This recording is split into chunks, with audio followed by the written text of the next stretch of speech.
No episódio anterior, você viu os blocos 4 e 5 sobre identificação da pessoa e documentos. Agora, vamos aprender sobre o bloco 6, que identifica pessoas com deficiência a partir da declaração do RF. O bloco procura saber se a pessoa tem alguma deficiência permanente que limite suas atividades habituais. Qual tipo de deficiência que a pessoa tem? Se ela necessita de cuidados permanentes de terceiros. Nosso primeiro passo para estudar este bloco é definir o que é deficiência para o CAD único. Você deve considerar a deficiência como uma limitação que impede a pessoa de realizar atividades do dia a dia, tais como ir à escola, trabalhar, conversar. A deficiência é a inabilidade da pessoa a realizar atividades habituais, em função da diminuição de alguma capacidade, como enxergar, andar ou ouvir. Lembre-se que essas informações, assim como todas as outras prestadas na entrevista, são autodeclaratórias. Vamos ver na prática? Lembra da Joana e do seu Cláudio? Vamos ao próximo item. O senhor tem alguma deficiência permanente que limite as suas atividades habituais? Sem óculos, eu não enxergo nada. Mas com os óculos, o senhor consegue realizar as suas atividades normalmente? Sim, eu faço tudo. Trabalho, vejo televisão. Só é ruim sem eles. Então, se o senhor consegue fazer as coisas que precisa no dia a dia com os óculos, para o CAD único o senhor não tem deficiência. Eu concordo. Com óculos eu levo uma vida normal. Então, podemos pular para o bloco 7. Viu só? Para responder a essa pergunta, o entrevistado deve considerar eventuais instrumentos que possam minimizar o impacto das deficiências, como é o caso dos óculos do seu Cláudio, que a gente acabou de ver. Com os óculos, ele pode levar a vida normalmente. Lembre-se que o foco aqui é identificar se a deficiência realmente impede a pessoa de realizar suas atividades habituais. Lembra que o Tiago, filho do seu Cláudio, também estava na entrevista? Agora a Joana está preenchendo as informações pessoais dele. Vamos dar uma olhada?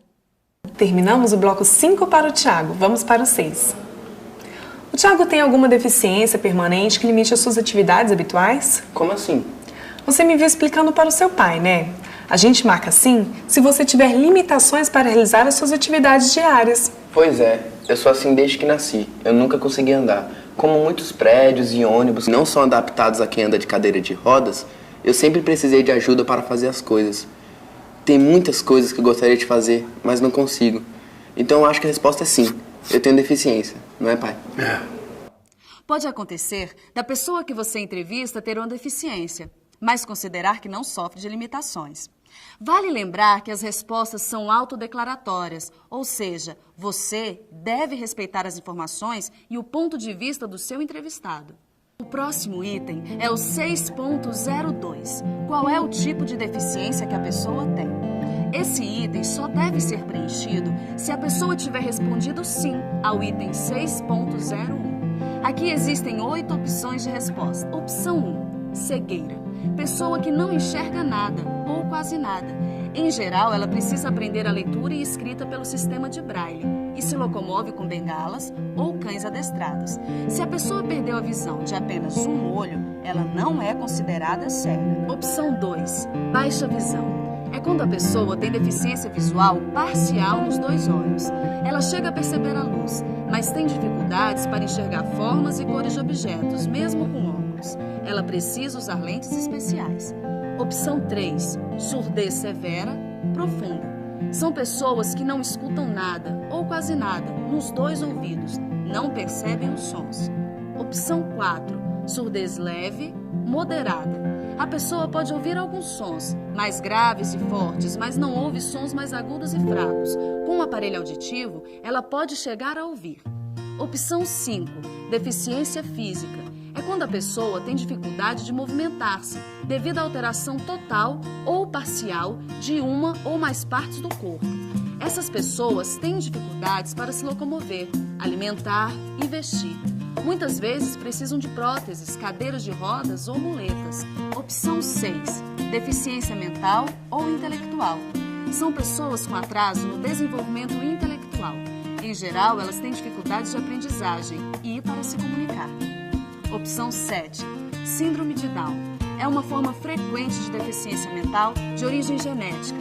São pessoas com dificuldade de aprendizagem e de movimentação do corpo. Opção 8, transtorno ou doença mental. Não confunda essas pessoas com os deficientes mentais. Os portadores de transtorno ou doença mental são pessoas que sofrem de instabilidade de humor e fortes alterações emocionais causadas por distúrbios psiquiátricos que afetam o funcionamento emocional, social, cognitivo e comportamental.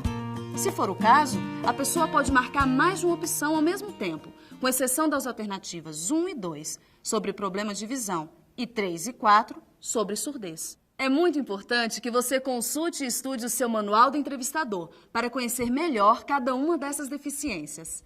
Bem, vamos ver o item 6.03 na prática agora? Então, qual é o tipo de deficiência que o Thiago tem? Cegueira, baixa visão, surdez severa profunda, surdez leve e moderada, deficiência física, deficiência mental ou intelectual, síndrome de Down, transtorno, doença mental. Deficiência física, né? Sim. Em função dessa deficiência, o Thiago recebe cuidados permanentes de terceiros?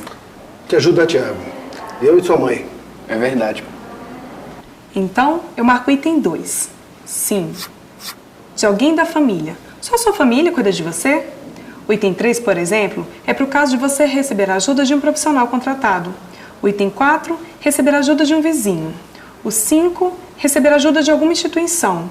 O 6, de alguma outra forma. Pode marcar 2 itens então, porque quando meu pai e minha mãe saem para trabalhar, seu Manuel, vizinho da gente, me dá uma força, não é, pai? O seu Manuel ajuda muito, né, filho? Então, eu vou marcar o item 2 e 4. E para que servem essas perguntas, Joana? É para receber algum benefício especial? Seu Cláudio, na verdade, o objetivo dessas perguntas é avaliar as condições da pessoa com deficiência, mas ela não garante que a família vai receber algum benefício por ter uma pessoa com deficiência.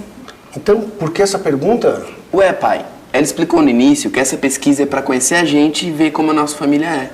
Isso, Thiago. Com as informações do CadÚnico, o governo pode criar políticas públicas adequadas para pessoas com deficiência e suas famílias. Se Deus quiser, esse Brasilzão vai para frente. Vamos continuar? O próximo bloco é sobre escolaridade. Mas esse bloco fica para o próximo vídeo. Vamos revisar o que aprendemos hoje? Vimos o conceito de deficiência para o CadÚnico. Lembramos que as respostas são autodeclaratórias. Conhecemos os 8 diferentes tipos de deficiência que constam no formulário. Reforçamos que a existência de um deficiente na família não é garantia de que ela receberá benefícios. Por enquanto é só. Até a próxima!